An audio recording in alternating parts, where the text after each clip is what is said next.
Hola amigos, ¿qué tal? ¿Cómo están? Espero que todos se encuentren muy bien el día de hoy.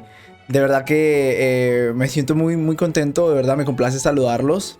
Esperando que se encuentren demasiado bien. Créanme que hoy les he preparado un contenido bastante interesante para todos. Vamos a pasarla muy bien, vamos a compartir muy bien para todos los amantes de la literatura. Todas las personas que les gusta la lectura, que les encanta leer, que les encanta reflexionar las lecturas, pues créanme que lo vamos a pasar bastante bien. Hoy he decidido, ya desde hace rato lo tenía pensado, he decidido compartirles una nueva sección en la que nosotros vamos a incursionar en diferentes textos literarios. Vamos a analizarlos, vamos a debatirlos, claro. Y bueno, la idea es eso, no solamente hacer que la lectura sea técnica y que sea pues muy técnica, ¿no? La idea es que podamos reflexionar y trasladar esa información a muchas partes de nuestra vida, ¿sí? A muchas secciones, ¿no? Entonces, pues sin dar tanto rodeo, voy a comentarles básicamente cómo voy a desarrollar el proyecto en esta sección.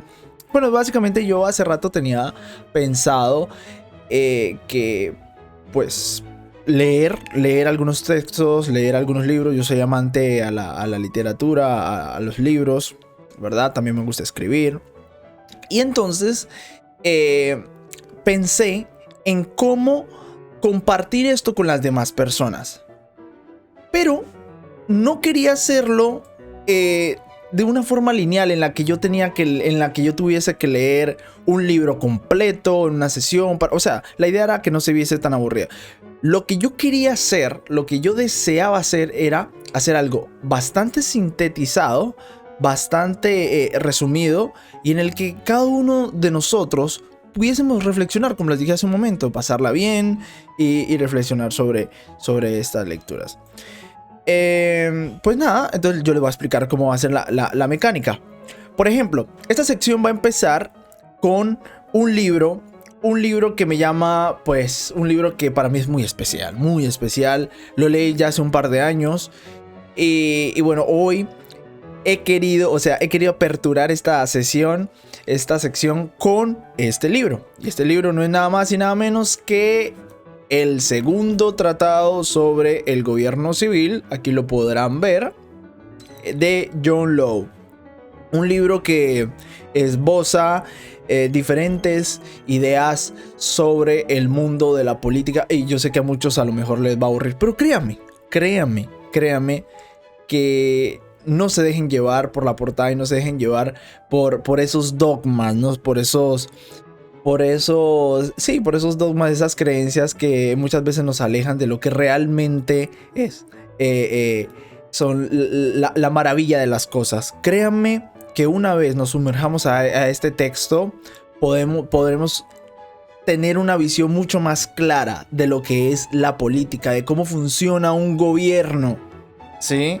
Porque eso es básicamente lo que va a esbozar el autor, lo que va a comentar el autor, que es John Locke, ¿sí? El inglés John Locke. Pero bueno, voy a dejarlo a su criterio, de verdad, voy a dejarlo a su criterio. Y espero que una vez, yo solo les pido que le presten mucha atención a la dinámica que voy a desarrollar. Porque si lo hacen, muchachos, créanme que le van a sacar mucho provecho, ¿sí? Entonces, antes de proseguir, antes de continuar, quiero saludar a las personas que siguen este proyecto en las redes de Spotify e iVoox. De verdad que me hace mucha ilusión de que no solamente en YouTube y en las otras redes, Facebook, en Instagram, donde se vaya a publicar esta sección, se siga y lo comenten. De verdad, me hace mucha ilusión de que compartamos juntos esto y que podamos llegar a muchas más personas, ¿no? Entonces esa es básicamente la idea. Bueno, pues ¿cómo va a ser esto? Les voy a comentar un poquito antes de empezar. Miren, Por ejemplo, aquí ya pueden ver el libro, ¿no? Este es el libro que vamos a leer durante este primer programa, digámoslo así, ¿no? Porque si bien es cierto, este libro tiene 22 capítulos, ¿sí? Entonces no vayan a creer que yo voy a leer capítulo por capítulo, página por página. No, eso no va a suceder, eso no va a pasar, de hecho. Lo que va a ocurrir más bien es que, bueno, como les dije, ya yo había leído este libro, por ejemplo, ¿no? Nuevamente lo estoy leyendo y en esta segunda lectura yo lo que estoy haciendo es extraer la información más valiosa, lo que me parece a mí más importante para compartirlo con ustedes, ¿sí? Lo que me parece a mí más relevante, ¿sí? Obviamente, pues esto es... claro, pienso sobre todo, no solamente en mi criterio personal de lo que es más importante de esta lectura, sino también a nivel general. Sí, a nivel general, pensando sobre todo en no hacer esto largo y, como les dije, leer todo el libro, ¿no? Eso no es lo que quiero proyectar con esta sección. Así que, por ejemplo, yo creo que es a través de los ejemplos de la práctica que uno se da cuenta de cómo se va a desarrollar la dinámica. Así que vamos a empezar. Y definitivamente que podemos empezar dando los reconocimientos merecidos. Claro que sí. Aquí, esta persona que están viendo aquí, el doctor Manuel Formoso Herrera, nació en 1932, murió en el 2014. Esta persona fue el encargado de traducir esta obra. O sea, él tradujo la obra de Locke. Locke era inglés, ¿correcto? Y él, si no me equivoco, hizo esta obra en Holanda, ¿sí? Lo hizo en Holanda, ¿sí? Para la época de, ¿qué? 1600, por allí, ¿no? De igual manera ya ahorita lo vamos a ver. Pero fue esta persona. Así que, vaya, yo creo que el gran reconocimiento que esta persona debe merecer por haber traducido esta obra, vaya, es inmenso. Yo pienso que la mejor manera de honrar ese trabajo que hizo, ese extenso trabajo que hizo de traducir los pensamientos de John Locke, es a través de esta actividad, para mí, ¿sí? Estoy seguro que también para muchos de ustedes también lo pensarán de esta manera. Así que pues, básicamente eso. Abogado, politólogo, profesor y catedrático, como les dije, quien se encargó de traducir y simplificar gran parte de las ideas de John Locke en este segundo tratado sobre gobierno civil, ¿sí? Agradecerle donde quiera que esté, doctor, por haber hecho este trabajo. Y aprovecho aquí de inmediato para decir que eso es básicamente lo que voy a hacer. Yo voy a leer la obra, voy a leer lo que yo he extraído, ese resumen que yo he extraído, y lo voy a ir compartiendo con ustedes, ¿sí? Entonces, todo lo que ustedes van a ver aquí, todo lo que van a ver aquí es extraído de la obra, ¿sí? Y si yo considero algunas partes que son externas, que tienen que leerse de algunas fuentes, pues estas fuentes van a ser verídicas y también las voy a plasmar aquí, ¿sí? Porque realmente quiero ser muy ético con lo que estoy haciendo. Es muy serio tratar de... y también, un pequeño paréntesis, decir que esto que voy a hacer es una mera interpretación. Es una interpretación, no es una explicación como tal, ¿sí? Porque no creo que sea la persona idónea para realizar una explicación mucho más profunda y mucho más verídica del tema. Por ende, es una interpretación acerca de las ideas de este autor. Pero teniendo en cuenta que todo lo que voy a exponer va a ser gran parte, sino todo de hecho, la lectura como tal, todo lo que van a ver aquí en pantalla, gran parte es extraído del libro, ¿sí? También algo importante que quería comentarles, amigos, y es que esta obra ha salido de la editorial universitaria centroamericana Educa. Agradecerle también. Por lo menos yo vivo por acá en Panamá, aquí en Centroamérica, y Costa Rica es vecino de Panamá. Así que pues se entiende por qué tengo este libro, ¿no? Bueno, perfecto. Esta edición, porque claro, hay otras ediciones, pero esta viene de aquí de Costa Rica. Pues muy bien. Entonces, ahora vamos a pasar a la biografía de Locke para ir empezando. Esto se va a dividir en varios capítulos. Hoy vamos a abordar solamente la introducción. Ya hablamos de los agradecimientos, después de la introducción, y después pasaremos brevemente a los capítulos, poco a poco. Si nos queremos deleitar con algo, hay que digerirlo adecuadamente. Así que hay que ir suave. Pues muy bien, aquí vemos la biografía de Locke. Aquí dice pues, vamos a empezar, ¿no? Recuerden que todo esto está extraído de la lectura. He tomado lo más relevante. Bueno, muy bien. Dice, comienzos. Locke nace en Greentown, Inglaterra, en el año 1632, en el seno de una familia con recursos suficientes y capaz de apreciar el valor de una buena educación. A los 14 años, Locke ingresó en la londinense escuela de Westminster, a ver si lo pronuncio bien, Westminster, donde estudió 6 años.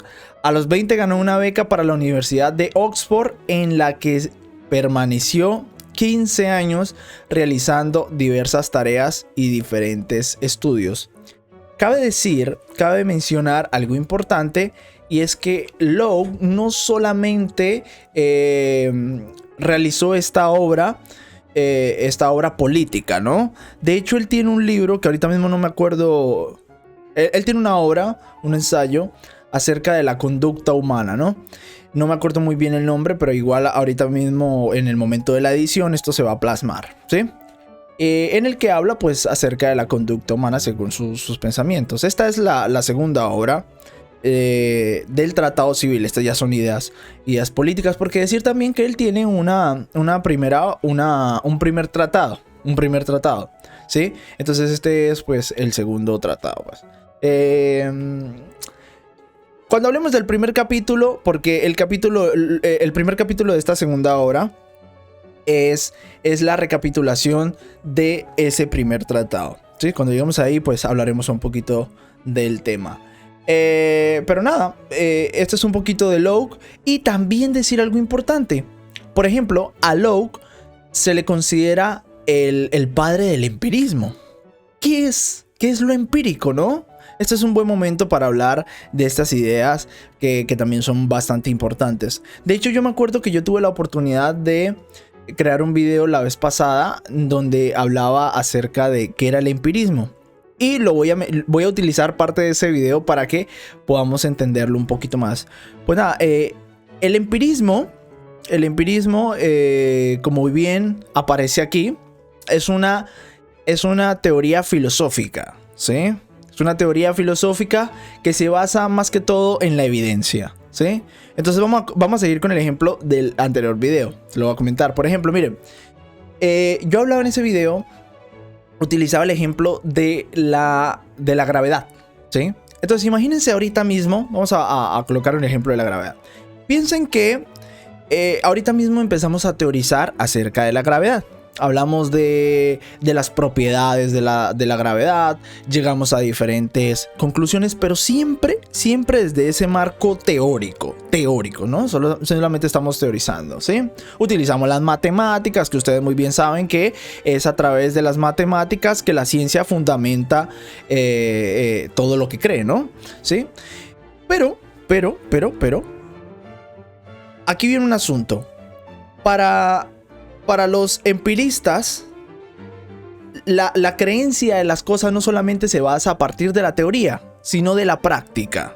Seguimos con el ejemplo de la gravedad. Por ejemplo, si ahorita mismo empezamos a teorizar acerca de la gravedad, pero no es algo que lo pasamos a la segunda fase, que es lo que los empiristas les gusta, que es la fase de la práctica, entonces no es empírico.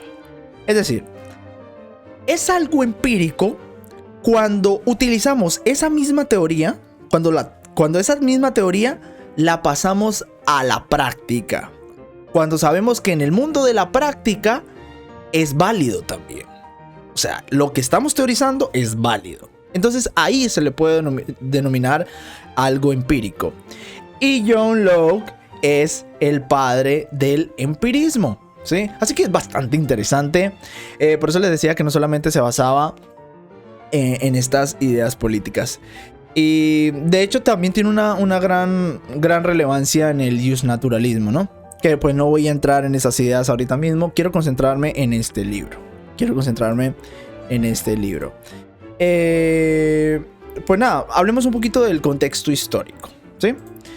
Porque es interesante entender qué era lo que ocurría en aquella época y que de alguna manera inspiró al señor Logue a crear esta obra, ¿sí? Entonces es bastante importante tenerlo en cuenta. Entonces si averiguamos un poquito sobre esto, qué fue lo que inspiró y por qué John Logue hizo esta obra, hay que tener en cuenta la relevancia del contexto histórico. ¿Qué era lo que ocurría? En 1689 las fuerzas que agrupaban en torno al parlamento y que tenían un concepto menos absolutista del ejercicio del poder se impusieron sobre los monárquicos al estilo Estuardo, realizando la incruenta revolución de 1689, que bien puede tomarse como la primera revolución burguesa en Europa. Fíjense ese dato. Después dice, a partir de ese momento, en Inglaterra el parlamento representará mejor a la nación que el rey. El rey, por su parte, se comprometió a aceptar la Declaración de Derechos, en la cual claramente se establecieron muy serias limitaciones a su poder, sobre todo para cobrar impuestos y reclutar el ejército. Quiero que vayan siguiendo conmigo la lectura. Porque en algunos momentos voy a hacer un stop y voy a ir comentándolo. Aquí esa es básicamente la dinámica de esto. Ahora, fíjense en algo interesante. En aquel momento, el rey poseía todos los poderes, ¿sí? Para que ustedes tengan una idea, porque a lo mejor estarán más familiarizados, era básicamente como lo que ocurría en Roma, en la antigua Roma, ¿no? Esa Roma donde estaba el emperador, el César, ¿correcto?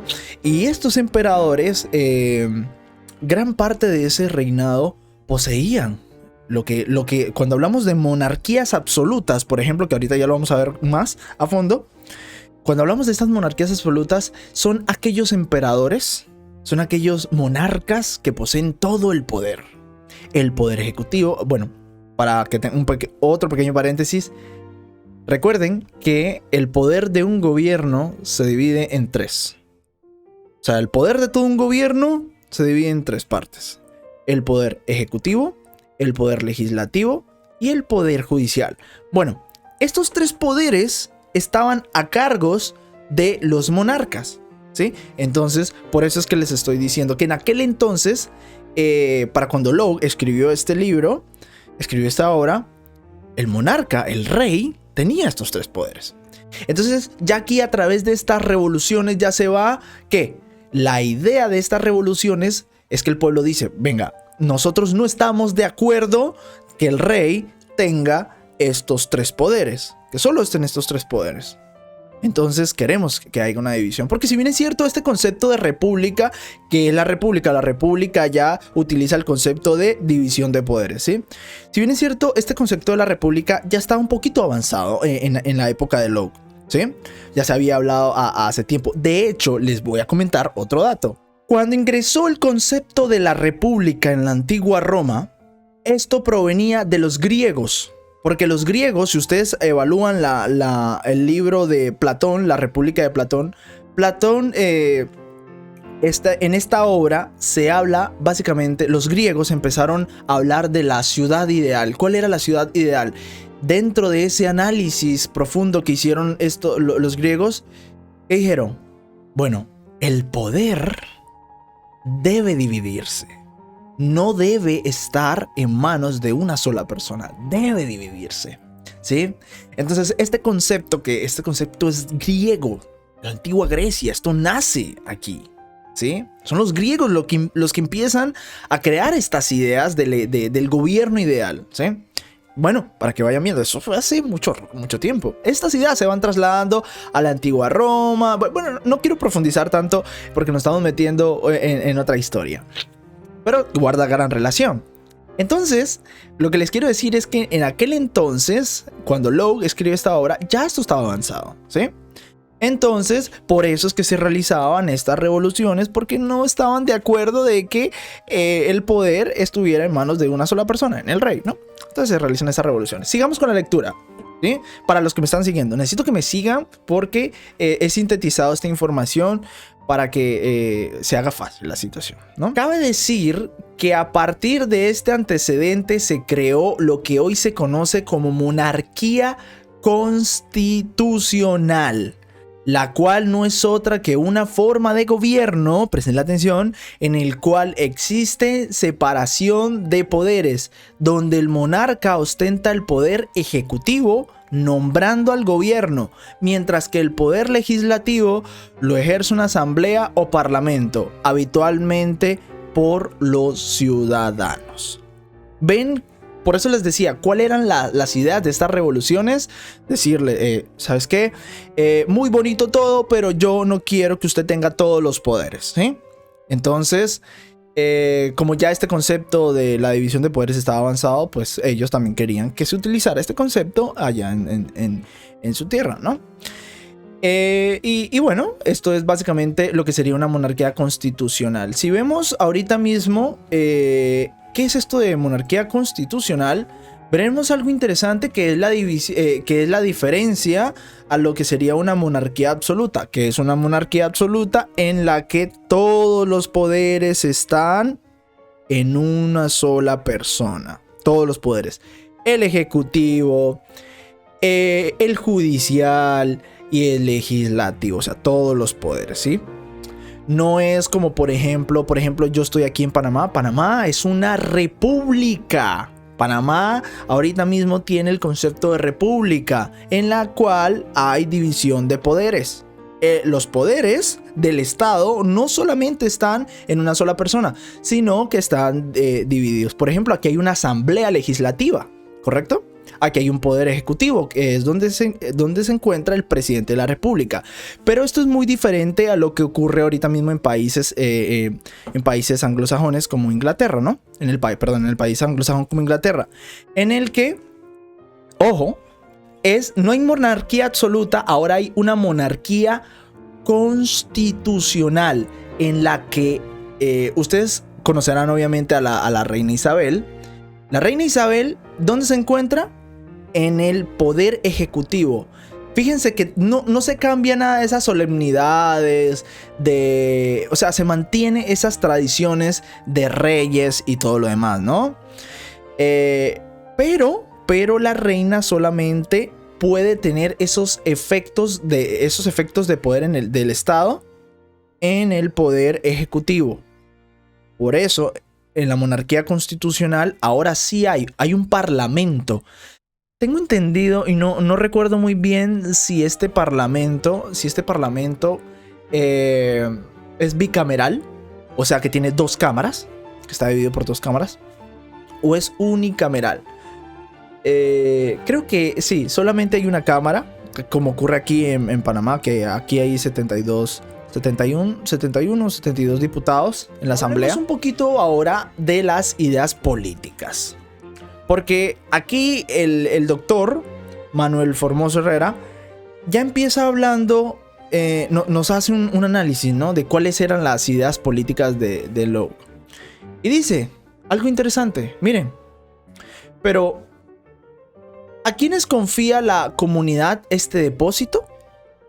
Locke nos repite unos jugosos conceptos que siglos atrás había expuesto Aristóteles. Los hombres para convivir bien requieren de tres cosas: una ley claramente establecida, un poder que ejecute esta ley y alguien que juzgue imparcialmente acerca de sus transgresiones. Muy importantísimo lo que nos dice. Por eso recuerdan lo que yo les decía hace un momento, que en la antigua Grecia es donde nacen esos conceptos que conocemos ahora, en la actualidad, es en Grecia. Y fíjense qué interesante, me permito repetirlo porque Aristóteles nos dice algo increíble. Dicen, los hombres para convivir bien requieren de tres cosas: una ley claramente establecida, un poder que ejecute esta ley y alguien que juzgue imparcialmente acerca de sus transgresiones. Para no irnos más allá, la división de poderes. Hay una ley en el poder legislativo, ¿verdad? Hay alguien que la juzga el sistema de justicia que se encuentra en el órgano judicial, ¿verdad? Y esto obviamente nace a partir de del consenso por un grupo de personas, ¿no? Que son los que eligen a estas personas que van para los diferentes órganos del Estado, ¿sí? Ahora, dice luego algo también interesante, dice: lo profundiza en la naturaleza de ambos poderes y nos muestra cómo lo más conveniente es que los legisladores lo sean por periodos determinados de tiempo, para que luego regresen a obedecer las mismas leyes que ellos dictaron en iguales circunstancias que los demás ciudadanos. Qué interesante lo que nos dice Law. Law dice lo siguiente: si por ejemplo tú ahorita mismo ostentas un cargo estatal, por ejemplo, imagínate que eres, no sé, imagínate que eres alguien de la asamblea, ¿no? ¿Sí? Entonces, Law nos dice que todos los que ostentan estos cargos importantes de estos diferentes poderes deben estar por un determinado periodo de tiempo. Aquí son 5 años, en Panamá son 5 años, ¿sí? A lo mejor en otros países variará, pero en la mayoría de países son 5 años, ¿bien? Entonces, una vez termina ese cargo, que ellos tienen que hacer, regresar a la calidad de ciudadanos. Porque vamos a ver algo. No es lo mismo una persona, una persona que hace parte del poder legislativo a un ciudadano normal, ¿verdad? Que no tiene ningún cargo de estos poderes. No es lo mismo, o sea, vamos a estar claros, no es lo mismo. Quizás ellos tienen algunos privilegios por ser miembros de este órgano, y pues un ciudadano normal no los tiene. Pero entonces Law dice que cuando termina este periodo, ellos tienen que regresar a someterse a ese estado en el que estaban, ¿sí? Valga la redundancia, en el que estaban antes de ostentar este cargo, ¿correcto? Pues muy bien. Muy interesante las ideas políticas, las ideas políticas de Law. En cuanto... Dice otro dato interesante, dice: los hombres, para disfrutar de sus propiedades, de su libertad, para progresar en su vida en común, requieren de la presencia de un juez imparcial que venga a decirnos qué es la ley, quién la ha quebrantado, qué castigo o pena merecen sus acciones. Esto es muy importante. ¿Por qué? Porque este concepto, este concepto de lo que es un juez, vamos a hablarlo muy objetivamente, ¿no? Este concepto de lo que es un juez, los romanos lo utilizan como jurisprudente. Un jurisprudente. ¿Qué es un jurisprudente? Un jurisprudente es una persona que es sabia, que es prudente. Para los romanos, la persona prudente es alguien muy sabia, ¿correcto? Y es alguien que entiende cómo se ha de juzgar un problema en concreto. Eso es un jurisprudente. Por aquí ya en Occidente, ya después de todos esos años que han pasado, se utiliza el concepto jurisprudencia. Es básicamente lo mismo. La jurisprudencia es la facultad que tiene un juez para juzgar un determinado problema, un problema en concreto, ¿sí? A partir de la sapiencia jurídica que conserva, ¿no? Esto es básicamente lo que hace un juez. Pero miren qué interesante cómo nosotros como sociedad... esto es un punto... Quiero hacer otro pequeño paréntesis porque no lo comenté anteriormente. Nosotros... esta obra que está aquí, la del gobierno civil, el tratado sobre el gobierno civil, se fundamenta en algo interesante. Y es la transición de un estado de naturaleza a un estado de sociedad. John Law cree que antes de vivir en un estado de naturaleza, estamos en un estado de... Perdón, que antes de vivir en un estado de sociedad de derecho, estamos en un estado de naturaleza. que no es lo mismo que un estado de sociedad, ¿sí? ¿Cómo se entiende esto? Bueno, eso lo veremos después en los otros capítulos. Pero es un pequeño paréntesis que quería comentar. Pues volviendo al tema del juez, es muy interesante cómo nosotros le dejamos la facultad a una persona prudente, como ya lo vimos anteriormente, que se va a encargar de decirnos qué es la ley. ¿Quién la ha juzgado? ¿Quién ha quebrantado esa ley? ¿Sí? ¿Y cómo se puede resolver el asunto? ¿Cómo se puede llegar a ese asunto? Porque si nosotros no tuviéramos un juez, vaya, no tengo que decirlo, que sería un caos, ¿verdad? Después dice que esto lo ha originado la necesidad del gobierno. Fíjense lo que dice. El gobierno no es más que un juez imparcial que viene a complementar y a subsanar las deficiencias del estado de naturaleza, que era lo que les decía. Básicamente Lowe aquí ya empieza hablando de lo que les estaba comentando en su momento, de esa transición del estado de naturaleza a estado de sociedad. Y él nos dice que en un estado de naturaleza, nosotros, como no estamos en ese estado de derecho, ¿verdad? Siempre estamos, ¿cómo podría decirlo? Somos irracionales, ¿correcto? No nos comportamos civilmente. Entonces, o en otras palabras, es un estado de desorden.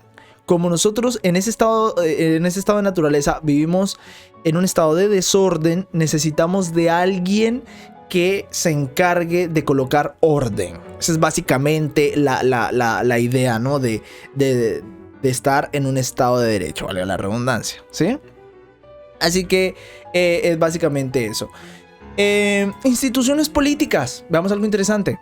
Dice, el poder político en su naturaleza no es un don divino, ni una característica natural del gobernante, sino un depósito de la comunidad, que la comunidad confía a quienes se ha de gobernarla. Dejémoslo hasta ahí, que es muy interesante.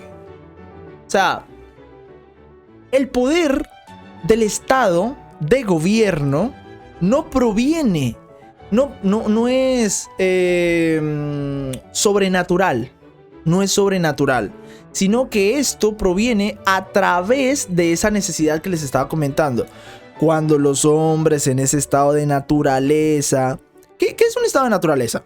¿Qué es un estado de naturaleza? Ese estado de naturaleza, piensen sobre todo en un grupo de ermitaños, ¿sí? Piensen en un grupo de ermitaños y estas personas que no están sometidas por un poder, como un estado de gobierno, ¿no? En el que una sociedad civilizada sí está sometida. Entonces piensen en este grupo. Este grupo no está sometido a este estado de poder. Por ende, está en un estado de desorden.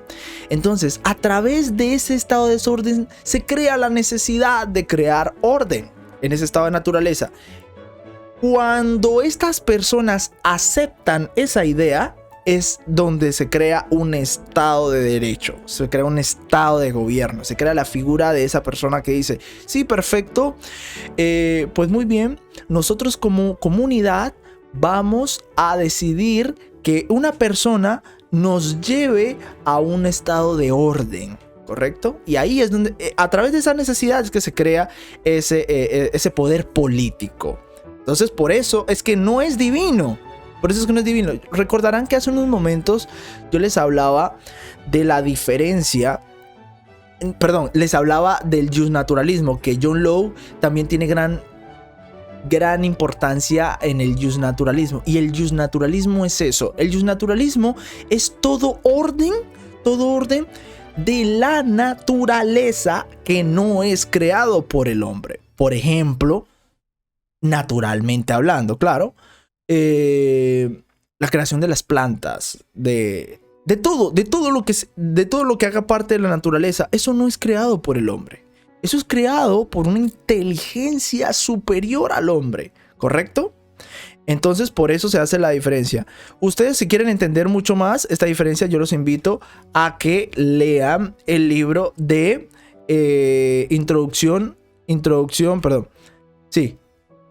teoría pura del derecho de Hans Kelsen. Lo que pasa es que este es un prólogo, este es como una síntesis de José Escobar del Rosario, que hizo este resumen. Pero les invito a leer este libro. Y en este libro ustedes se darán cuenta de lo que estoy diciendo, porque para entender el derecho, para entender qué es el derecho, nosotros debemos saber que existe el justnaturalismo y el justpositivismo. El derecho proviene a través del justpositivismo, ¿sí? El justpositivismo es todo el estado de derecho creado por el hombre. El justnaturalismo es todo ese orden también, pero que no es creado por el hombre. Entonces ahí la diferencia, por eso he redundado tanto para que se entienda esta idea. El poder político en su naturaleza no es un don divino, sino que es creado por el hombre. Muy bien. Claro que pues no voy a profundizar en esto, pero eso obviamente que el poder político de alguna manera es un modelo de esa estructura natural, ¿correcto?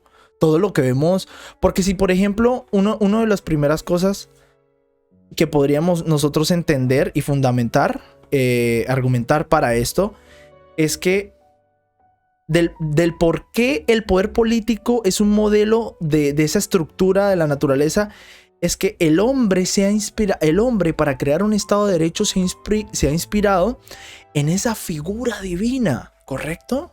Se ha inspirado en esa inteligencia superior a él para crear un estado de derecho, ¿sí? Obviamente no me voy a meter en el asunto porque nos estaríamos yendo un poquito del tema, ¿sí? Pero hay antecedentes que hablan esta idea. No nos vamos a enredar eso. Vamos a seguir en esta hora. Solamente quiero expresar las ideas, ¿sí? También dice que con la clara limitación que lo ha de usar con la específica finalidad de mejorar las condiciones de vida y dentro de los límites que establece la ley natural. Esto también es muy importante porque la sociedad dice, está bien, yo te voy a dar esa autorización para que tú me gobiernes, en cierta manera, para que tú me gobiernes, pero haciendo valer mis derechos naturales, ¿correcto? Por ejemplo, no privándome de mi libertad. Eso es un derecho garantista, o sea, privar de libertad a una persona es algo, es algo increíble, porque eso, como nosotros vivimos en un estado de naturaleza antes de pasar a un estado de derecho, cuando le privamos de libertad a alguien, estamos violando ese derecho. La libertad viene de ese estado de naturaleza. En ese estado de naturaleza todos somos libres, todos nacemos libres. Entonces, en ese estado de derecho, cuando alguien violenta ese derecho, pues está respetando en cierta manera ese estado de naturaleza. Por eso lo dice. Y dentro de las limitaciones que establece la ley natural. Esto lo vamos a ver más a fondo porque Locke, aquí es una pequeña síntesis, porque Locke empieza a hacer este análisis tema por tema. Y ustedes lo van a ver. Y lo vamos a hablar aquí. Así que pues básicamente ha sido eso un poquito de este segundo tratado sobre el gobierno civil. He expresado un poquito las ideas, he tratado de profundizar en ellas, he ahondado un poquito en ellas y disculpen si he ahondado demasiado, pero yo creo que son importantes. Es importante, trato de colocar los ejemplos que más convienen para el entendimiento de esta hora y bueno, vamos a tratar de hacerlo. Por el momento, eso ha sido todo. En el próximo capítulo hablaremos del primer capítulo de este segundo tratado sobre el gobierno civil. Así que, amigos, eso es todo por hoy.